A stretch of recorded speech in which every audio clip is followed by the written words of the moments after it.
तामर प्रणतमौलिमणिप्रभाणा मुद्योतकं दलितपापतमोवितानं सम्यक् प्रणम्य जिनपादयुगं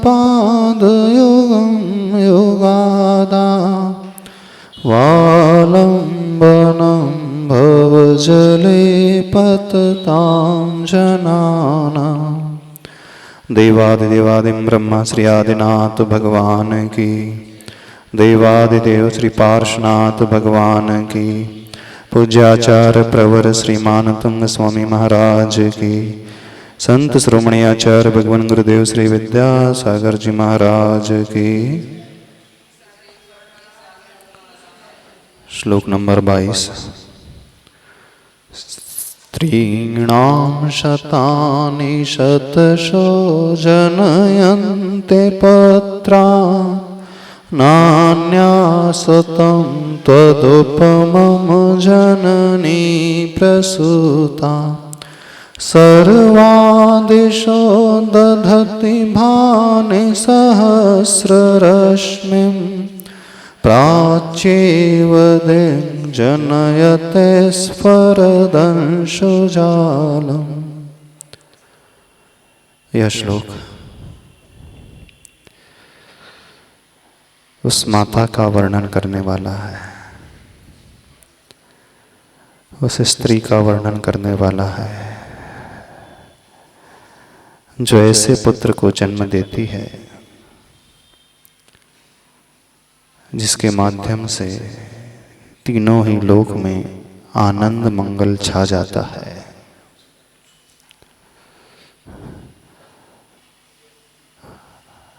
हर माँ अपनी संतान को जन्म देती है, लेकिन उसकी संतान कैसी होती है? और एक माँ वो भी होती है जो जगत माता कहलाती है, जगत जननी कहलाती है।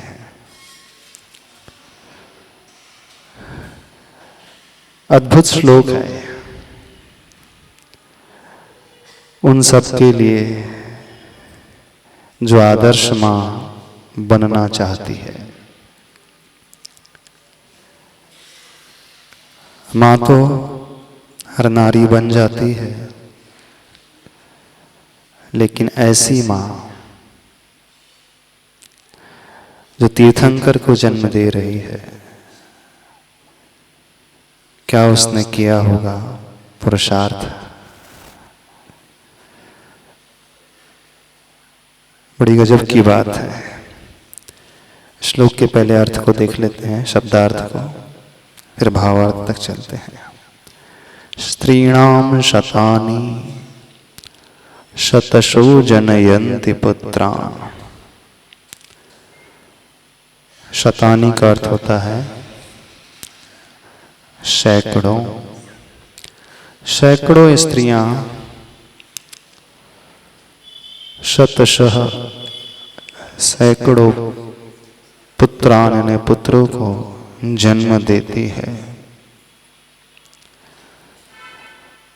नान्या स्वतम तदुपमं जननी प्रसूता। नान्या है यानी न अन्या। स्वतम सुतम यानी सुत का अर्थ है पुत्र। तदुपमं लिखा है यानी त्वद उपमम, तुम्हारी जैसी उपमा को धारण करने वाला वह सुत, वह पुत्र। न अन्या जननी प्रसूता। जननी वो माँ, प्रसूत यानी उस बालक को जन्म जो दे रही है। सैकड़ों नारियां जो हैं सैकड़ों पुत्रों को जन्म दे देती है, लेकिन आप जैसे उपमा से रहित अनुपम पुत्र को जन्म देने वाली अन्य नारी है ही नहीं। किसके जैसी? मरु देवी, मां मरु देवी। चूंकि आदिनाथ भगवान का वर्णन चल रहा है, अथवा अन्य तीर्थंकर का वर्णन लगाएंगे तो उन तीर्थंकरों की जो माता है। नीचे के 2 चरण हैं, उसमें उदाहरण दिया गया है। सर्वा दिशो दधति भानि सहस्र रश्मि। समस्त दिशाएं, सभी दिशाएं दधति यानी धारण करती हैं। क्या धारण करती हैं? भानि यानी नक्षत्रों को। आकाश मंडल में रात्रि के समय, संध्या काल के समय जब हम देखते हैं, चारों ही तरफ हर दिशा और विदिशा में वे तारे और नक्षत्र नजर आते हैं चमकते हुए।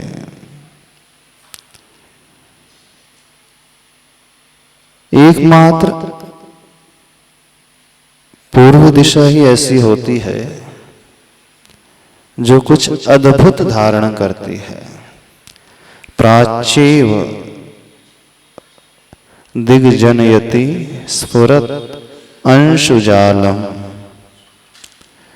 प्राच्यव यानी प्राची एव, संधि हो गई है। प्राच्यव जो शब्द बना है, प्राची प्लस एव, इन दोनों की संधि होकर के प्राच्यव बन गया। यानी पूर्व दिशा ही, दिग दिशा ही जनयति पैदा करती है, उत्पन्न करती है। किसे? सहस्र रश्मि। सूर्य का एक नाम सहस्र रश्मिम होता है।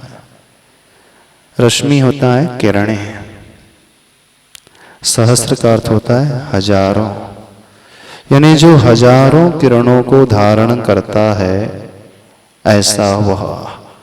तो हजारों किरणें किसकी होती हैं?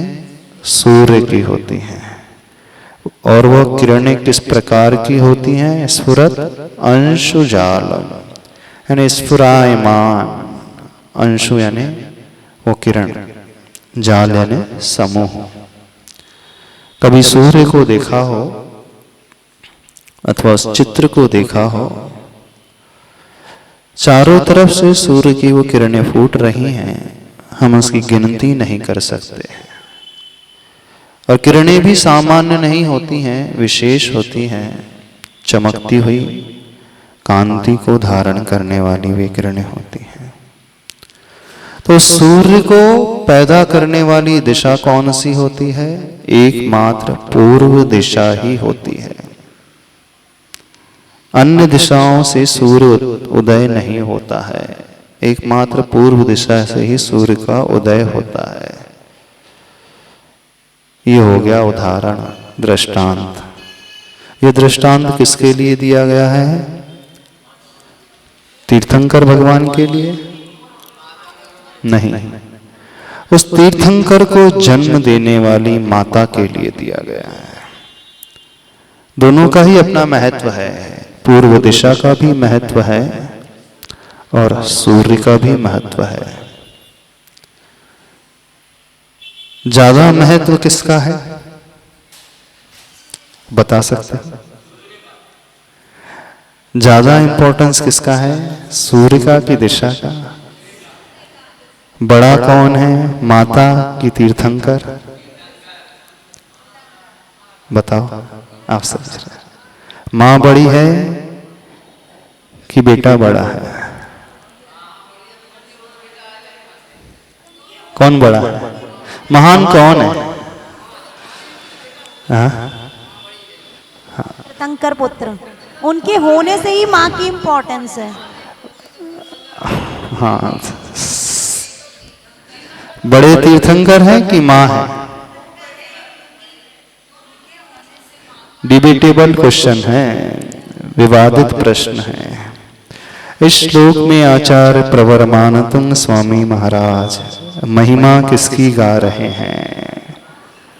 मां की। इस श्लोक नंबर 22 में किसको महिमा मंडित किया जा रहा है? माइक से बोलो, माइक से बोलना थोड़ा सा।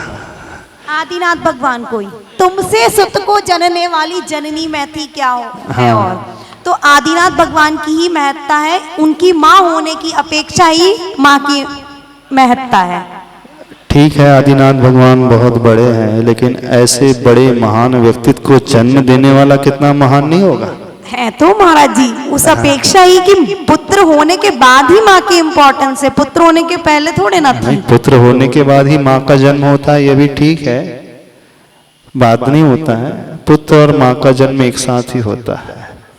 माँ के जन्म के पहले वो पत्नी कहलाती है, पुत्र के जन्म के पूर्व वो पत्नी कहलाती है। जिस क्षण पुत्र पैदा होता है उसी क्षण माँ पैदा होती है। पुत्र और माँ की उम्र कितनी है? एक जैसी? बड़ा कौन है, माँ की पुत्र? उम्र के हिसाब से देखा जाए तो बराबर है दोनों, दोनों एक ही उम्र के हैं ना। जब बालक पैदा हुआ तभी तो माँ पैदा हुई। हाँ, ये जब तक बालक नहीं था उस समय तक वो माँ कहाँ थी? उस समय से धर्म पत्नी कहा जाता था। बालक पैदा हुआ तो अब से वो धर्म माता कहलाने लगी। तो दोनों में अंतर है, दोनों की उम्र में अंतर है, अंतर है। माँ बड़ी होती है कि पुत्र बड़ा होता है, कि दोनों बराबर होते हैं?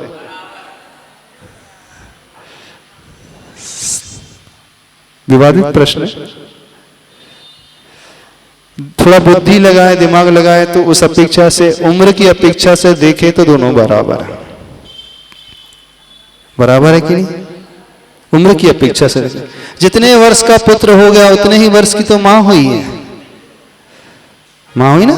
20 वर्ष का पुत्र हो गया तो माँ भी तो 20 वर्ष की होगी।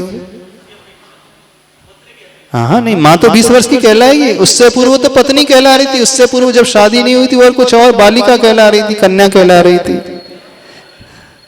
यदि हम पूछे माँ की उम्र कितनी है, बताओ। माँ की उम्र तो जितनी उम्र पुत्र की उतनी उम्र माँ की। गणित के हिसाब से तो ऐसे ही बैठता है। हाँ, अब लेकिन व्यवहारिक पक्ष में देखा जाए, लोक व्यवहार में देखा जाए तो माँ की जितनी एज होती है यानी शरीर के हिसाब से, तो उतनी ही उम्र वाली वो माँ कही जाती है। पर वास्तविकता क्या है? पुत्र और माँ सम उम्र वाले होते हैं, दोनों में कोई अंतर नहीं होता। अब यहां पर आचार्य भगवान क्या कह रहे हैं, किसके लिए कथन कर रहे हैं? स्त्रीणाम शतानि शतशो जनयन्ति पुत्रान् नान्यासतं तदुपमं जननी प्रसूता। तुम जैसे पुत्र को जन्म देने वाली अन्य कोई मां नहीं है। दोनों की विशेषता है अपने आप में। पूर्व दिशा का भी उतना ही इंपॉर्टेंस है और सूर्य का भी उतना ही इंपॉर्टेंस है।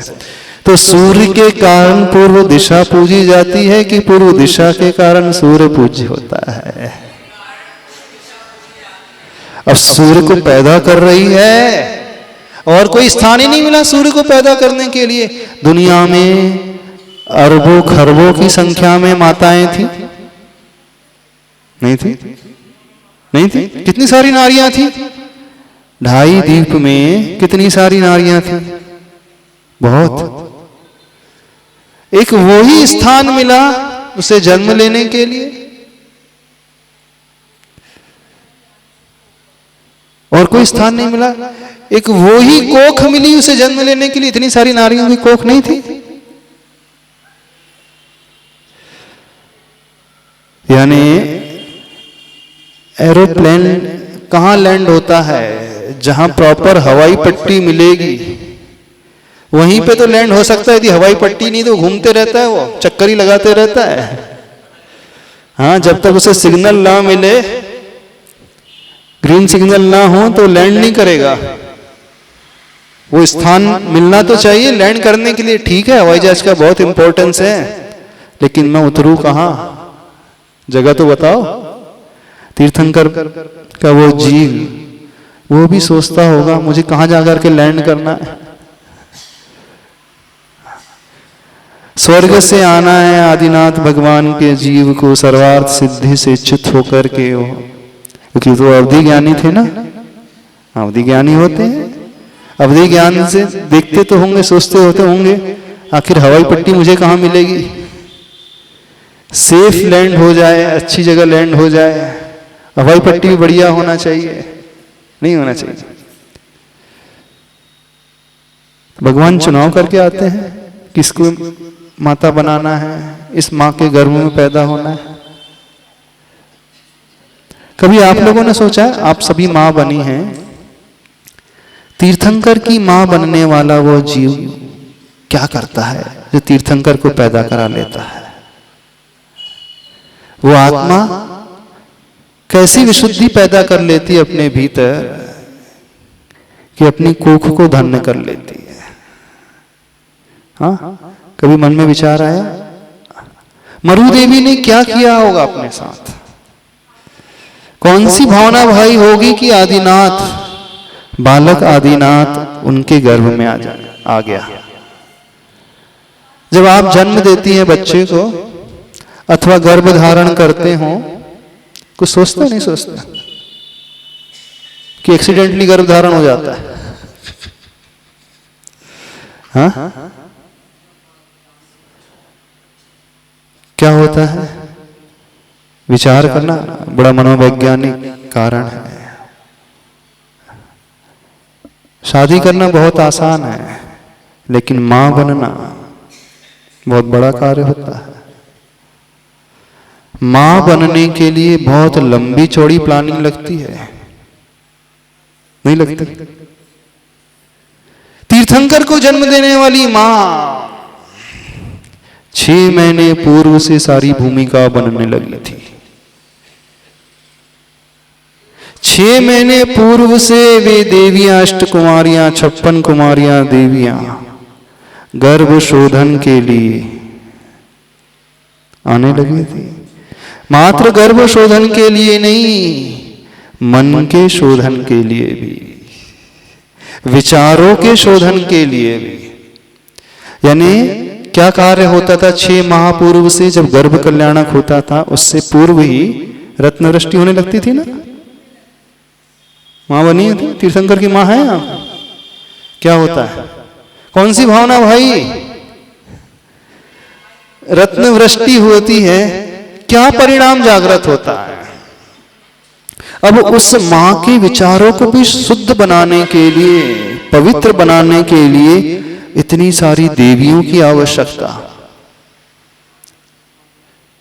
कितने पहले से प्रिपरेशन चालू होती है, कितने पहले से प्लानिंग होती है उस माता की, इस पिता की। जब आप लोग जन्म देते हो तो कितने महीने पहले से प्लानिंग करते हो? कितने वर्षों पूर्व प्लानिंग करते हो? बताओ हमें। नहीं करते? हाँ, यदि तीर्थंकर जैसे पुत्र को पैदा करना है तो प्लानिंग करना पड़ेगा, और तीतर जैसे पुत्रों को पैदा करना है तो एक्सीडेंटली आ जाएंगे, उसमें कुछ नहीं करना पड़ेगा। जो 3 लोक का कल्याण करने वाला वो जीव, जिसके जन्म लेने के पूर्व ही, गर्भ में आने के पूर्व ही सारी व्यवस्था हो रही है, वो जीव कितना बड़ा पुरुषार्थ। सारी माता बनी है ना। तो आप लोगों ने कुछ मंथन विचार किया था कि नहीं कि हमें भी पुत्र को जन्म देना है, तो अपने मन को कैसे शुद्ध बनाना है, अपने विचारों को कैसे पवित्र बनाना है, क्या क्या पढ़ना है, क्या क्या स्वाध्याय करना है, कौन से दृश्य को देखना है। हाँ, सिर्फ धर्म चर्चा चलती थी 6 महीने पूर्व। यानी आपने सोच लिया हो कि हमें मां बनना है, 6 महीने बाद गर्भ धारण करना है, तो 6 महीने पहले से अपन स्वाध्याय शुरू कर दो।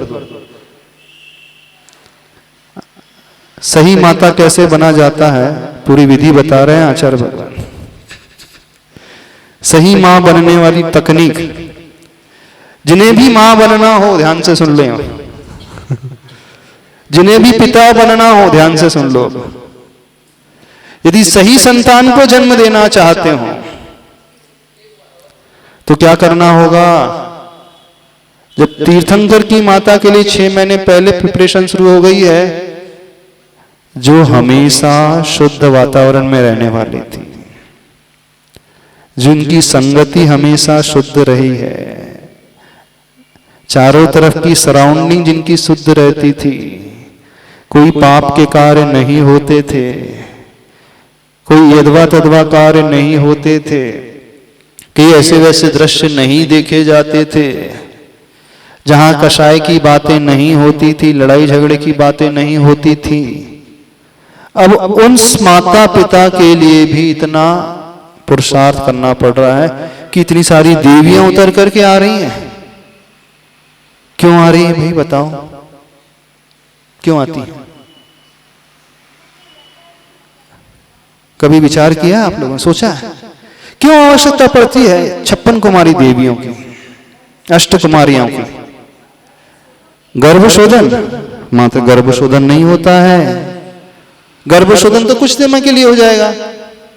यदि आपने गर्भ कल्याणक दृश्य देखा है ना, क्या होता है? गर्भ कल्याणक ध्यान से देखा करो उस दृश्य को। पंच कल्याणक जब होते हैं ना, बहुत महत्वपूर्ण है वो कल्याणक गृहस्थ के लिए, खासकर जो माता पिता बनने वाले हैं, बनना चाहते हैं, बच्चे को पैदा करना चाहते हैं, उन्हें भले ही वे मंदिर आए अथवा ना आए, लेकिन प्रभु का गर्भ कल्याण का वो दृश्य, वो घटनाक्रम देखें अच्छे से और पढ़े भी। आदि पुराण ग्रंथ अवश्य पढ़ना चाहिए। आदि पुराण ग्रंथ में आचार्य जिनसेन स्वामी जी ने बहुत सुंदर तरीके से वर्णन किया है, गर्भ कैसे धारण किया जाता है, गर्भ के पूर्व क्या क्या विचार रखा जाता है, गर्भ के पूर्व कैसे धर्म बढ़ाया जाता है, क्या क्या संस्कार किए जाते हैं। पढ़ते हो? आदि पुराण पढ़े हैं आप लोगों ने? बिना पढ़े मां बन गए, सब एक्सीडेंटली बन गई लगता। हाँ, विदाउट प्रिपरेशन ही बन गए। जब विदाउट प्रिपरेशन बनोगे तो ऐसी तो जन्म होगा। वो बेटा आपको इधर उधर की बातें कहेगा, आपका ध्यान नहीं रखेगा, आपकी केयर नहीं करेगा, वो विषयों में उलझ करके, व्यसनों में उलझ करके रह जाएगा। हाँ, गलत कार्य करने वाला होगा। आप लोग फिर अपने बेटे को कोसते हो, पुत्रों को कोसते हो, पुत्रियों को कोसते हो, लड़की को कोसते हो, वो भाग गई, कॉलेज पढ़ने गई थी, लौट करके नहीं आई वो। हाँ, इंजीनियरिंग करने गई थी, वहीं जाकर के सेटल हो गई, किसी और के साथ हो गई। फिर आप शिकायत करते हो। क्यों हो जाता है कि इनके बच्चे भाग जाते हैं, परिवार का नाम बदनाम कर देते हैं, व्यसनों में उलझ जाते हैं, गलत कार्य करने लगते हैं। क्यों हो जाता है? आप कहते हो कि महाराज जी आजकल का माहौल ऐसा है, कॉलेज का एटमॉस्फेयर ऐसा है, संगति ऐसी है। नहीं, ये तो बहुत बाद में हुआ। शुरुआत तो गर्भ से पूर्व हो जाती है। सैकड़ों पुत्र को जन्म देने वाली माता अलग होती है, तीर्थंकर जैसे अनुपम बालक को जन्म देने वाली माता एक मरुदेवी की भांति अलग ही होती है। माता तो सब बन जाते हैं, लेकिन सुमाता कितनी है और कुमाता कितनी है? कौन सी माता है? एक सुमाता होती है, कुमाता होती है। कुमाता कौन सी होती है? माता तो माता ही होती है ना, कुमाता नहीं होती। कभी कभी कुमाता के बारे में सुना आपने? हाँ, बताओ। पुत्र कपूत तो हो सकता है, लेकिन माँ, पुत्र कुपुत्र तो हो सकता है, लेकिन माँ कुमाता नहीं हो सकती। ऐसे पढ़ा जाता है, शायद ऐसा कहा जाता है। हाँ, क्या कहा जाता है? हाँ, पुत्र कुपुत्र हो सकता है, लेकिन माता कुमाता नहीं हो सकती। महाराज जी, यदि माता संस्कार ना अच्छे दे तो कुमाता ही कहलाएगी। अच्छा, माँ संस्कार ना दे तो क्या कहलाएगी? कुमाता कहलाएगी। याद करो, हो सकती है कि नहीं कुमाता? अच्छा, कितने % माँ है कुमाता होती होंगी आज पंचम काल में? चलो अन्न की बात छोड़ दो, जैनी समाज की हम बात कर ले, अहिंसक समाज की बात कर ले। आपको क्या लगता है आपकी समाज में कितनी कुमाताएं होंगी, कितने परसेंटेज? 1%, 2%, 3%, 4%, 5%? नहीं, ऑन एन एवरेज। कुमाता की डेफिनेशन क्या है ऐसे? कुमाता की डेफिनेशन क्या हुई? जो संस्कार ना दे। इतनी है कि और भी है? कुमाता कितने हद तक गिर सकती है? जो माँ गर्भाधान करती है वो भी कुमाता है। क्या? जो गर्भ सुनो शांति, अब हम समझा रहे हैं। आपने कितनी प्रकार की माताओं को देखा है? चूंकि प्रसंग माँ का चल रहा है, आज थोड़ा माता का वर्णन कर देते हैं। कितनी प्रकार की माताओं को देखा है? आपने सर्पणी को देखा है? सर्पणी जब अपने अंडों को जन्म देती है तो बहुत सारे अंडे पैदा कर देती है। हाँ नहीं, तो डिस्कवरी चैनल में कभी देख लेना, तो पढ़ लेना, बहुत सारे अंडे पैदा कर देती है। लेकिन जब वो अंडों को जन्म देती है उसमें से कुछ अंडों को स्वयं खा जाती है।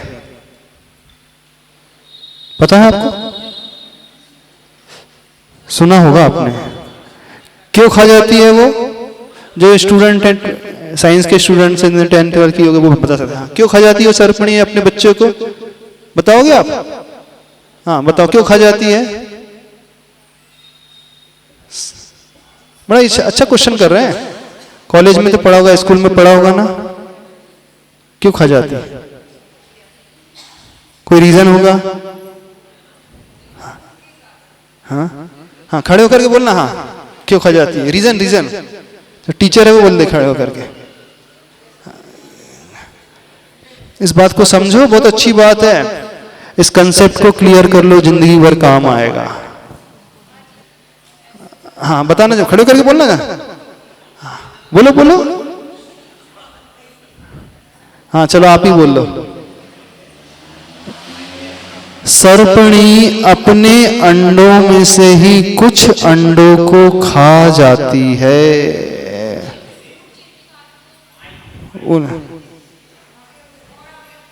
हाँ बोलो। फूड चेन जो होती है उसके कारण वो क्या होती है? फूड चेन होती है, जो फूड चेन होती है। यानी इसके बहुत, जब वो जन्म देती है ना, बहुत तेजी से भूख लगती है, क्योंकि उसके जो स्टमक होता है एकदम से खाली हो जाता है। जब स्टमक खाली हो जाता है तो उससे बहुत बेचैनी होती है, और उस समय खाने के लिए उससे कुछ नजर नहीं आता है तो अपने ही अंडों को खा जाती है। कुतिया को देखा आपने? कितने बच्चों को जन्म देती है? कभी कभी 5, 6, 7। उनके बारे में भी कहा जाता है उससे भी बहुत भूख लगती है, और उससे भी कुछ नहीं मिलता तो कभी कभी वो भी खा जाती है, एक आध बच्चे। आदि पुराण यदि आपने पढ़ा हो, सुनना। आदिनाथ भगवान के पूर्व भाव का जब वर्णन किया जाता है, आदिनाथ भगवान का जीव जब राजा केशव की पर्याय में था शायद, तो उस केशव की पर्याय में वो राजा अपने पुत्र से बड़ा मोह करता था। बहुत तीव्र मोह था उसे अपने पुत्र से। एक दिन अपने महल की छत पर खड़े होकर के वो एक दृश्य को देख रहा था। उस राजन ने अपने पुत्र के साथ उस दृश्य को देखा। वो इतना मोह करता था कि जब राजसभा में भी जाता था तो अपने साथ अपने बेटे को लेकर के जाता था। उसके बिना वो रह ही नहीं सकता था। अपनी गोदी में बैठाल करके राज्य करता था। यानी तीव्रतम मोह अपने पुत्र से, ऐसा मोह, गजब का मोह था उसे अपने पुत्र से। अब वह बारिश का समय था, महल की छत पर अपने पुत्र को गोदी में लिए हुए एक दृश्य देख रहा था क्या कि सामने दूर एक बंदरिया अपने पुत्र को छाती से चिपटाए हुए खड़ी थी। अब तेज बारिश शुरू हो गई, बहुत तेज बारिश शुरू हो गई, और वो बंदरिया एक गड्ढे में जाकर के गिर जाती है। अब बारिश इतनी तेज हुई कि पानी उस गड्ढे में भरने लगा, पानी ऊपर आने लगा। जैसे जैसे पानी ऊपर आने लगा तो उस बंदरिए को लगने लगा कि अब तो बचना तो मुश्किल है। उसने क्या किया, अब अपने बच्चे को छाती से चिपकाया था, उसको थोड़ा सा और ऊपर उठा लिया और वो पैरों पे खड़ी हो गई, लेकिन पानी तो रुकने का नाम ले ही नहीं रहा था। अब उसने उस बच्चे को अपने कंधे पे बैठा लिया। तो राजा उस दृश्य को देख करके बड़ा प्रसन्न, देखो बोले इसे कहा जाता है पुत्र मोह। बोले देखो मुझे भी अपने पुत्र से इतना मोह है, मैं इसके बिना जी नहीं सकता। उस बंदर को, उस बंदरिया को कितना मोह है अपने पुत्र से। बोले जितना मोह मुझे है, लगता है ऐसा ही मोह इस बंदरिया को अपने पुत्र से। समय धीरे धीरे और बढ़ता है, अब पानी और बढ़ते चला जाता, पानी उसके सिर तक आने लगा। अब वो बंदरिया सोचती है अब क्या होगा, अब तो बचना बड़ा मुश्किल सा नजर आ रहा है। जब उससे बचने की संभावना नजर नहीं आने लगी तो जानते उसने क्या किया, उस पुत्र को, जो बच्चे को कंधे पर सिर पर बैठाया था, अब उसने उस बच्चे को नीचे रखा गड्ढे में और स्वयं उसके ऊपर से खड़ी हो गई। समझ में आ रहा है? अभी तक जो अपने बच्चे से इतना मोह कर रही थी, अब क्या हुआ, उस बच्चे के ऊपर खड़ी हो गई ताकि उसे श्वास मिलती रही और बचा ले। जैसे ही राजन ने यह दृश्य देखा, उसके आश्चर्य का ठिकाना नहीं रहा। बोले अभी तक तो मैं समझ रहा था कितना मोह करती है, अपने पुत्र के बिना जी नहीं सकती है, लेकिन ये क्या हुआ अचानक, क्या हुआ, वो अपनी जान बचाने के लिए उस पुत्र को भी उसने दांव पर लगा दिया, उसे जल में डुबो दिया और खुद उसके ऊपर खड़ी हुई। कैसी माता है, क्यों बंदरिया कैसी माता है, कुमाता है ना। आप में से तो ऐसा कोई नहीं है, हम पूछ रहे हैं आप लोगों से, आप में से तो ऐसा कोई नहीं है। डॉक्टर बोलेगा आवश्यकता पड़ रही है, या तो बेटा बचेगा या मां बचेगी, किसे बचाओगे आप, बेटा बचेगा अथवा मां बचेगी, क्यों, किसे बचाओगे, बताओ तो सही, हम देखते ले आखिर यहाँ कितनी माता है, उस बंदरिया से कितनी अच्छी माता है। बेटे को बचा लोगे, अपने आप को बचाओगे।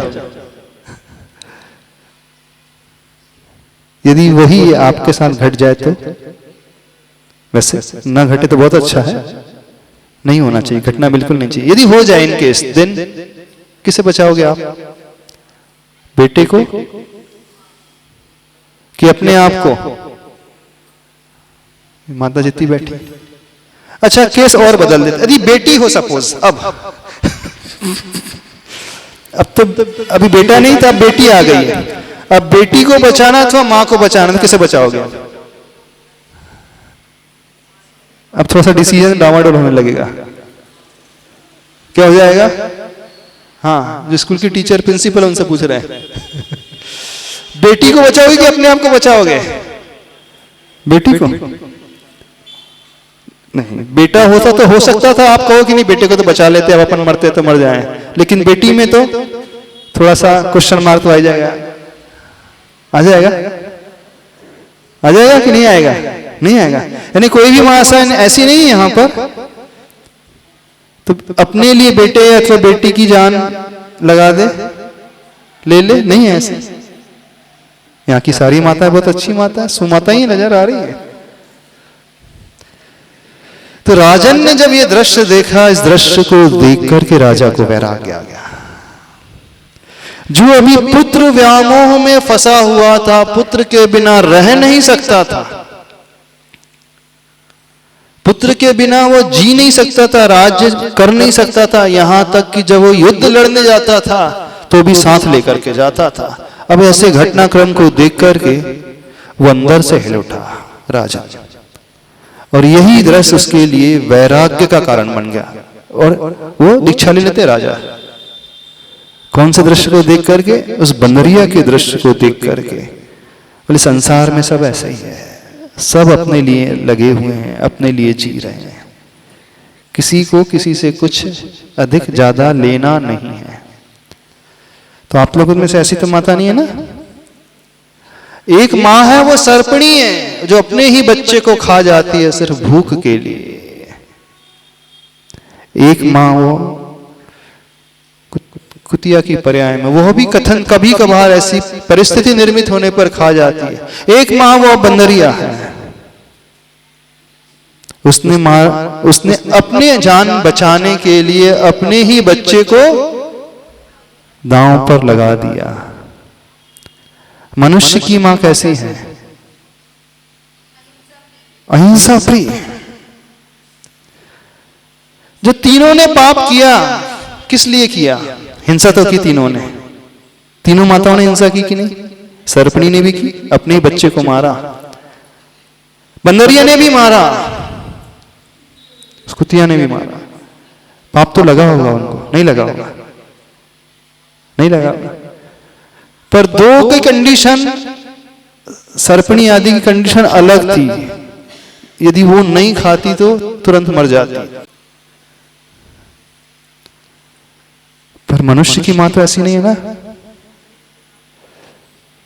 कि है कि नहीं? बताओ थोड़ा। हम वो तो अपने को बचाने के लिए मार देती हैं, आप तो अपने ऐशो आराम के लिए मार देते हो,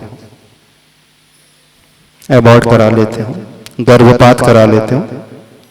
काय के लिए? ऐशो आराम के लिए। आपको वो माता कुमाता लग रही है, और जो गर्भपात कराती है माताएं अपनी जान के लिए गर्भपात कराती हैं। किस लिए कराती हैं? लड़की आ गई ना, गर्भ में कौन आ गया? लड़की आ गई, इस कारण। अथवा अभी तो शादी हुई थी, पता ही नहीं चला, अभी थोड़ी मां बनने का समय था, अभी तो एंजॉय करने का टाइम है। ये कोई पीरियड थोड़ी होता है बच्चों को जन्म देने का, तो 4-5 साल बाद होता है। अब आ गया है तो क्या करना है? एक टैबलेट खाना और क्या करना है? ये करना, डीएनसी कराना, क्या कराना, क्या कराना है? कौन सी माता है? वो तो नरक नहीं जाएगी कथनचित, सर्पणी। उसकी कंडीशन थी। लेकिन यहां पर क्या परिस्थिति, क्या परिस्थिति है? अपने विषय भोग के लिए दुनिया वाले क्या कहेंगे, इतनी जल्दी मां बन गई, इस कारण अबॉर्ट करा लेते हैं। अथवा फिर से लड़की आ गई, इस कारण अबॉर्शन करा लेते हैं। अथवा तीसरा बच्चा हो गया, चौथा आ गया, इस कारण अबॉर्शन करा लेते हैं। कराते हैं कि नहीं? यानी मां बनने में शर्म आ रही, जब विषय भोग कर रहे तो उस समय शर्म नहीं आ रही थी।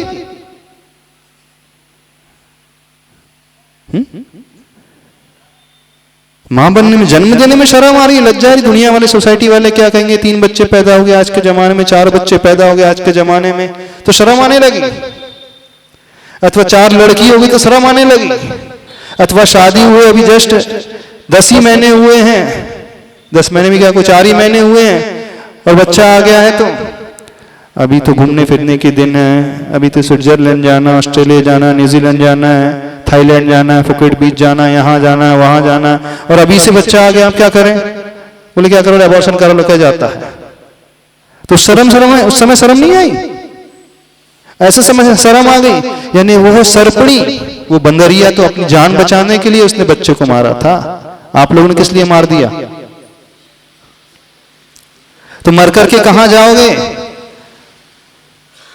साक्षात नरक ही जाओगे, और कहीं नहीं जाओगे। एक कसाई है, वो बकरे को मारता है अपने परिवार को पालने के लिए, किसी और पशु की बलि देता है और किसी और पशु को काटता है, लेकिन एक माता वो है स्वयं अपने बच्चे को ही काट करके अलग कर रही है कि नहीं? कसाई को ही पाप तो लगता होगा, लगता है कि नहीं? पशु की वो हत्या कर रहा है, लेकिन उस मां को कितना पाप लगेगा? कसाई से ज्यादा कि कम लगेगा? ज्यादा कि कम? अच्छा, एक व्यक्ति है बड़े को मार रहा है और एक है नाबालिग बच्चे के कत्ल कर रहा है, किसे ज्यादा सजा मिलेगी? किसे? जो मासूम है उसे मार रहा है, किसको ज्यादा पाप का बंद होगा? जो बिल्कुल रिटेलिएट नहीं कर सकता, प्रतिकार नहीं कर सकता, जिसके भीतर थोड़ी भी क्षमता नहीं है, उसका गला घोट करके मारा जा रहा है। और किसी पड़ोसी का नहीं, आपका अपना ही खून, आपका ही अंश, आपका ही वंश, उसे ही आप मार रहे हो। कैसे मारते हो? कभी देखना वो रिपोर्ट डॉक्टर का, सीजर जो होती है, चाकू जो होता है, ऐसे कट कट करते हैं जैसे गाजर मूली कट कट कट कट करते हैं ना। जब वो बच्चा निकलता है तो उसका पैर का पंजा अलग रहता है, उसकी हथेली अलग रहती है, उसकी बाहें अलग रहती है, उसकी गर्दन अलग रहती है, उसका पेट अलग रहता है। जैसे गाजर मूली कट कट करते हैं ना, आप बनाते होंगे, सब्जी बनाते होंगे अथवा खीरा ककड़ी बनाते होंगे, स्लाइस बनाते हो ना, तो बिल्कुल स्लाइस बन करके निकलते हैं वो बच्चे गर्भपात में। साक्षात नरक जाने वाले, पक्के गारंटेड नरक जाने वाले, भले ही किसी भी समाज के क्यों ना हो, कोई नहीं बचा सकता उनको नरक जाने से, कोई नहीं रोक सकता आपको नरक जाने से, क्योंकि आपने अपनों को मारा है, किसी और को नहीं मारा। एक आतंकवादी भी दूसरों की हत्या करता है, वो तो अपने घर को छोड़ देता है। कसाई भी अपने घर को छोड़ देता है, छोड़ता है कि नहीं? कि अपने बच्चों को मार करके खा जाता है, बेच देता है, उसका मांस खा देता है, ऐसा होता है? अब एक मां ही है, अपने ही बच्चे को मार रही है, तो कितनी क्रूर नहीं होगी वो, कितनी नृशंस नहीं होगी, कितनी बड़ी हत्यारिन नहीं होगी वो। एक चुड़ैल का नाम सुना है? डायन का नाम सुना? शायद वो चुड़ैल डायन भी अपने बच्चे को नहीं मारेगी। तो चुड़ैल ज्यादा अच्छी है, वो डायन ज्यादा अच्छी है? नहीं अच्छी? तो आप तो उससे भी गए बीते हो, चुड़ैल डायन से भी गए बीते नहीं हो? कहां जाकर के जन्म लोगे? जिसने अबॉर्शन कराया है, नियम से मान करके जन्मना, वो नरकों में जाकर के ही पैदा होगा, बिल्कुल वहीं पैदा होगा, क्योंकि उसने उस मासूम जीव को मारा है, किसी और के नहीं, अपने ही जीव को। यदि वो जन्म लेता, हो सकता वो आरिका बन जाती, तो समझना आपने एक आरिका की हत्या कर दी है। यदि वो मुनि महाराज बन जाता तो समझना आपने मुनिराज की हत्या कर दी है। वो धर्म की प्रभावना करता तो समझना ना आपने धर्म की हत्या कर दी है। वो जितने जीवों को अहिंसा का उपदेश देता, आपने उतने जीवों की अहिंसा की हत्या कर दी है। कितना पाप का बंद होगा? तो जिनने जिनने अबॉर्शन कराया वो नरक ही जाएगा, उसे कोई नहीं रोक सकता। क्यों कराया है? महाराज जी शर्म आ रही थी, अब क्या करें, तीसरा होगा तब चौथा आ जाता तो सोसाइटी वाले क्या कहते? इस कारण कई लोग आते हैं हमारे पास प्रायश्चित लेने। बोले शादी हुई थी जस्ट 3 महीने बाद पता चल गया, अब क्या करते? थोड़ा अच्छा भी नहीं लगता ना, लोग बोलेंगे 3 ही महीने तो हुए और अभी से गर्भ आ गया, कैसा लगता है? चलो आज की न्यू जनरेशन से पूछ रहे हैं, जस्ट मैरिड हुए, 3 ही महीने हुए और आपको पता चल जाए कि आप प्रेग्नेंट हैं, क्या होगा? आज की बहुओं को क्या होगा? शर्म आने लगेगी। जो हाई सोसाइटी में रहती हैं, मेट्रोस में रहती हैं, जॉब कर रहे हैं, उनको शर्म आने लगती है। इस कारण बहुत सारे ऐसे केसेस हमने देखे हैं, वो अबॉर्शन करा लेते हैं, आकर के बाद में प्रायश्चित लेते हैं, अथवा वो लड़की आ जाती है तो अबॉर्शन करा लेते हैं। ऐसे केसेस हमने देखे। ऐसे जीव नरकों में ही जाकर के पैदा होंगे, कोई नहीं बचा सकता उसे दुनिया, क्योंकि आपने अपनों को मारा है, उस मासूम को मारा है। अरे जो रक्षा जिन करने वाली थी वही भक्षण करने वाली हो जाए, वही भक्षक हो जाए। जो बचाने वाली थी वही मारने वाली हो जाए, तो वो जीव कहाँ जाएगा? वो दुनिया की सब गतियों को छोड़ करके आपकी शरण में आया था। वो जीव ये सोच करके कि बड़ी अहिंसक समाज है, बड़ी उच्च समाज है, बड़ी संस्कारित समाज है, धर्म करने वाली माँ है, रोज पूजा कर रही है, बहुत सारे व्रत भी करती है, बहुत सारे उपवास भी रखती है और आहार दान भी देती है। बोले इससे अच्छी माँ तो संसार में नहीं मिलेगी, इससे अच्छा कुल तो संसार में नहीं मिलेगा, इससे अच्छा धर्म तो मुझे और कहीं नहीं मिलेगा। बोले इस कारण मुझे तो यहीं जाकर के पैदा होना है। वो ये सोच करके जीव आया था, पर उसे क्या पता था कि रक्षा करने वाली ही उस डायन से भी बढ़कर के निकल जाएगी, उस सर्पणी से भी भयंकर निकल जाएगी, उस कुतिया से भी भयंकर हो जाएगी, उस चुड़ैल से भी भयंकर हो जाएगी, उस बंदरिया से भी ऊपर की हो जाएगी। किससे ऊपर हो आप? चुड़ैल डायन से तो ऊपर ही होंगे? नहीं होंगे। वो सर्पणी से, हाँ, अपवाद बहुत है। अरे बहुत सारे केसेस मिल जाएंगे। यदि पाप किया है तो मरने के पहले गुरुदेव से जाकर के प्रायश्चित ले लेना, नहीं तो नरक जाने से कोई नहीं बचाएगा आपको, कोई नहीं बचा पाएगा। जिनने जिनने किए पाप, देखो हाथी के दांत होते कुछ दिखाने के और खाने के कुछ और होते हैं, इस बात को समझना। जितने ऊपर से बहुत साफ सुथरे नजर आते हैं वही आकर के धीरे से प्रायश्चित लेते हैं। हाँ, 30 साल बाद प्रायश्चित लेते हैं, 60 साल की उम्र में आके प्रायश्चित लेते हैं। महाराज जी उस समय हम 25 साल के थे, उस समय हमें पता ही नहीं था। हमारी सासू माँ ने बोला 3 तो हो गई, अब 4थी लाके क्या करोगे, कौन संभालेगा, तो करवा लो। सबसे ज्यादा अनुमोदना, सबसे ज्यादा फोर्स नारी का ही रहता है अबॉर्शन में। एक नारी ही नारी को मार रही है, नहीं मार रही, नारी ही नारी की सबसे बड़ी दुश्मन है। जो पिता होता है वो तो लड़की को चाहता है, उससे ज्यादा फर्क नहीं पड़ता, लेकिन सासू को बहुत फर्क पड़ता है ना। तो सासू उससे भी ज्यादा बड़ी चुड़ैल, उससे भी बड़ी डायन नहीं, डायन वो बहू भी डायन है, सासू भी डायन, दोनों। वो माता भी कुमाता। तो आप देख लेना कितनी कुमाता है। तिरंज गति की तो कुमाता नहीं रहती हैं, वो अपने को बचाने के लिए। और आप मनुष्यनी होकर के, शाकाहारी होकर के, शाकाहारी होकर के, अहिंसक होकर के, अहिंसा परमो धर्म की जयकार करने वाले, नमोकार बंद के व्रत करने वाले, अपने ही बच्चे को मार करके अलग करके बड़े खुश होते हो। वो डीएनसी करा करके आते हैं, बोले हो ठीक है, बोले क्या, जैसे टॉयलेट जाते हैं ना तो उसी मल था निकाल दिया, और क्या होता है, ऐसी होता है कि नहीं। तो जिन्होंने भी पाप किया अपने जीवन में, उन सबसे कहना है इस पाप का प्रायश्चित करके मरना, नहीं तो जन्म जन्म में आने वाले भवों में कभी मां नहीं बन पाओगी। कई माताएं, कई आते हैं हस्बैंड वाइफ आचार्य भगवान के पास, हम लोगों के पास आशीर्वाद लेने, महाराज जी 10 साल हो गए, बच्चा ही नहीं पैदा हो रहा, आशीर्वाद दे दो। खूब सारा इलाज करा लिए, IUF करा लिया, IVF करा लिया, खूब सारे ट्राई कर कर देख लिए, कुछ नहीं हो रहा है। ऐसा कौन से पाप कर्म का उदय है?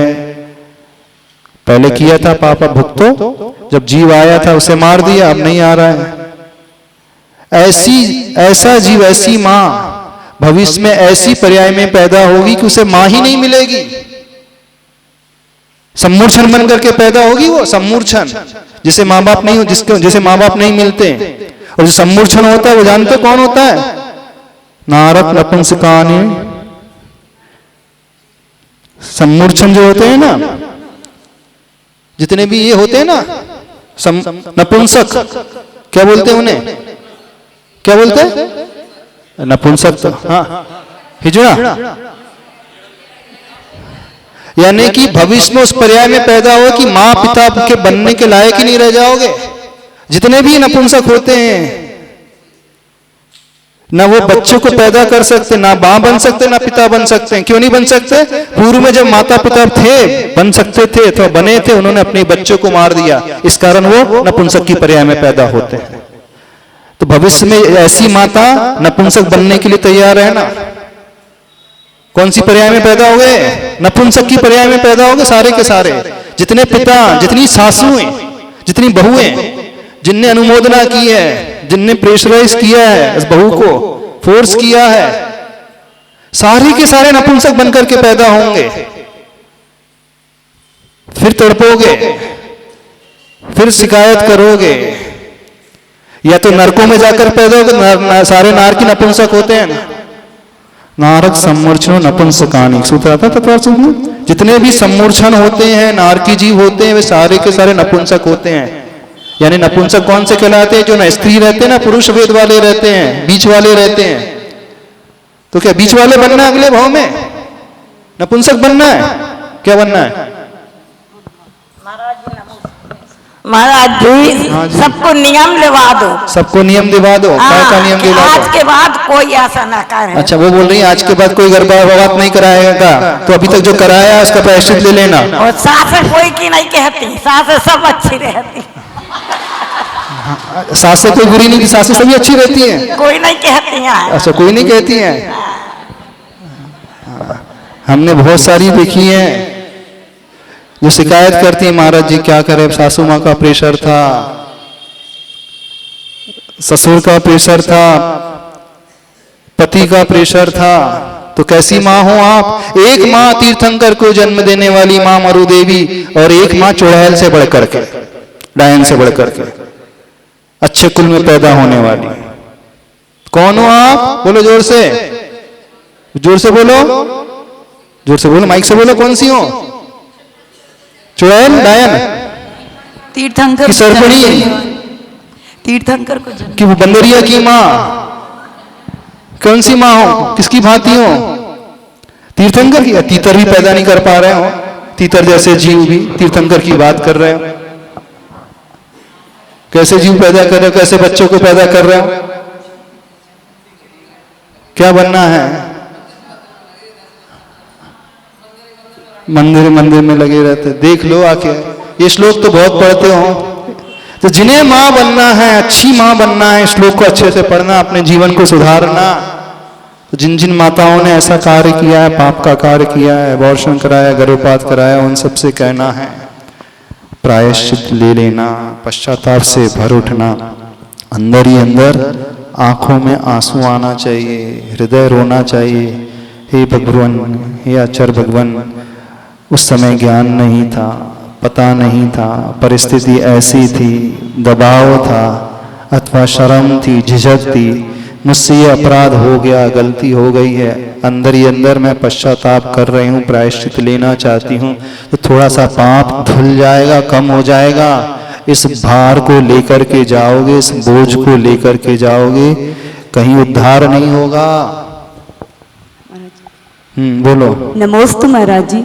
महाराज जी, जैसे कोई लड़की की चाह में अबॉर्शन नहीं चाहिए तो अबॉर्शन करवाता है, तो उसको तो पाप लगता ही है। कोई लड़की, किसी को लड़की नहीं चाहिए तो अबॉर्शन करवाता है, तो उसको तो पाप लगता ही है। जैसे किसी का हो भी जाता है किसी कारण शारीरिक प्रॉब्लम, हो जाना वो अलग तो है, उसमें भी पाप उतना ही लगता है। हो जाना वो तो मेडिकल प्रॉब्लम था, वो पता अलग है। जो डेलिबरेटली करा रहा है, अपने ही बच्चे को मार रहा है, वो सबसे बड़ी कुमाता है। आप कह रहे थे ना, माता पुत्र तो कुपुत्र हो सकता है, लेकिन माता कुमाता नहीं हो सकती है। आज के जमाने में ढेर सारी कुमाता ही कुमाता भरी हुई हैं। महाराज श्री प्रायश्चित उनको भी लेना चाहिए। हाँ, प्रायश्चित उनको भी लेना चाहिए।